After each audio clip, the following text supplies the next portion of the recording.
Ahí le voy, senadora. Hemos visto que usted tocaba el tema del tema de los préstamos. Sí. El gobierno central cada año promulga la ley de presupuesto y ley de gastos públicos, Sí. donde contempla una proporción del presupuesto que tiene que ser con financiamiento externo, o sea, con préstamos, con deuda pública. Sí.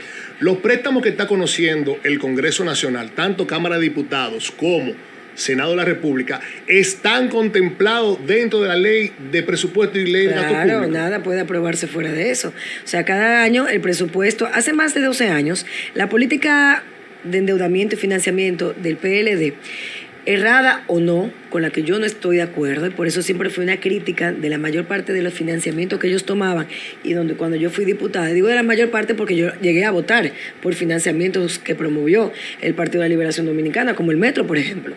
Yo voté a favor, y ahí está registrado el que busca la votación mía. Cuando yo fui diputada, voté por ese préstamo, voté por un acueducto de Montecristi, cuando nos analizábamos y veíamos que la ejecutoria del mismo era válida, y que era con organismos internacionales que velaban, ¿no? Para que ese proyecto fuera viable. Entonces, pero la mayoría de los financiamientos que se hicieron, ¿qué pasaba? En 12 años aproximadamente, desde hace 12 años, el gobierno del PLD hizo y aprobaba préstamos, proyectos de presupuesto con déficit. Claro. ¿Por qué?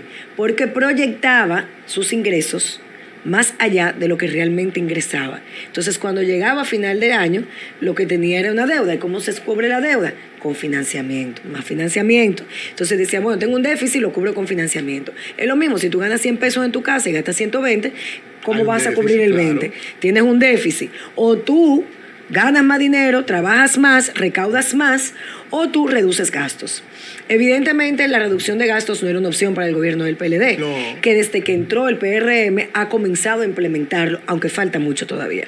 ¿Por qué? Porque hemos visto que la estructura del PLD dentro de la administración pública tenía ramificaciones donde parte de los recursos del Estado eran utilizados para actos de corrupción, y donde tenemos a varias personas encartadas, sobre todo los primeros cuadros. Y están en los tribunales. Los casos marinos están todos ahí. Están en los tribunales en este momento. Entonces, eso ampliaba también un déficit, porque era dinero contemplado en el presupuesto que se iba para otras cosas que no eran con el objetivo que se tenían que dar. ¿Qué hace el PRM cuando llega? El PRM se encuentra con el presupuesto, con el déficit que tiene que cubrir. ¿Se cubre con qué? Con financiamientos. A diferencia del PLD, el PLD favorecía más cubrir ese financiamiento a través de la colocación en el mercado internacional de deuda. Eso implica un costo adicional para el país porque es una tasa de interés más elevada.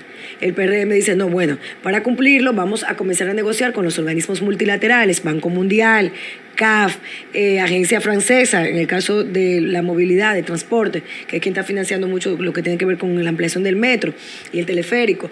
Vamos a hablar con el BID para que la tasa de interés sea más bajita, para poder hacer frente al déficit presupuestario y a la pandemia, que era lo primero, cuando se llegó al gobierno. El 60% del financiamiento que tomó el gobierno dominicano en ese primer año, esos 2 primeros años, fue para cubrir temas del COVID. ¿Qué son temas del COVID? O sea, cuando tú lees los préstamos, ahí están las vacunas, el tema del programa FASE, de todos los programas de asistencia social que venían del gobierno pasado, anterior, que había que mantenerlo, porque de repente las 3 principales fuentes de ingresos del país, turismo, remesa y zona franca, se cayeron. Así es. Claro. ¿Cómo sosteníamos al país? Sin recaudación. Eso era lo primero. Y con una crisis de cierre, vamos a activarnos, y el presidente apostó a eso, que gracias a Dios fuimos el primer país de la región en dar un paso de avance con el tema de inocular y volver a la covidianidad. Nota sobresaliente. Y ahí comenzamos a salir un poco del hoyo. Ya ahora, por eso decían, el PRM no está invirtiendo en nada. No, porque estaba invirtiendo en la salud, que era la prioridad. Lógico. Y lo urgente se tragaba lo importante, ¿no? Y el presidente lo ha dicho en múltiples ocasiones.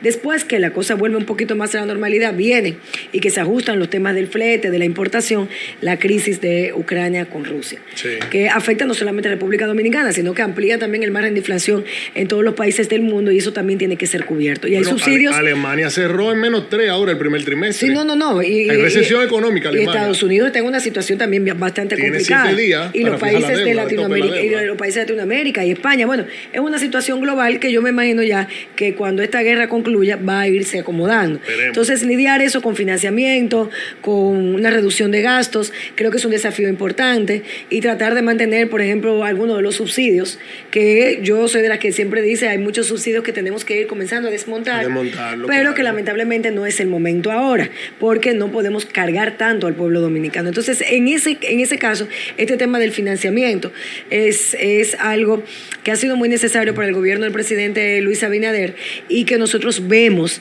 con legítima siempre preocupación y con mucha, observando bastante las ejecutorias del mismo, y sobre todo de proyectos como las 80 cañadas que están siendo intervenidas en el Gran Santo Domingo, en el Distrito Nacional, que están siendo financiadas, como proyectos como el arroyo, el acueducto que va a tratar las aguas que vienen de Los Amas, que es un proyecto viejo que ahora fue que se aprobó también, claro, que son préstamos que van directamente a eso, y que tú puedes fiscalizar, claro, y que tampoco se desembolsan de la noche a la mañana. La gente tiene que saber que cuando se aprueba un préstamo con una multilateral, se aprueba y tú tienes que cumplir con hitos. Si, por ejemplo, es la CAS que va a ejecutarlo, el Banco Mundial dice, bueno, hasta que tú no me tengas esto, yo no te doy el 5%.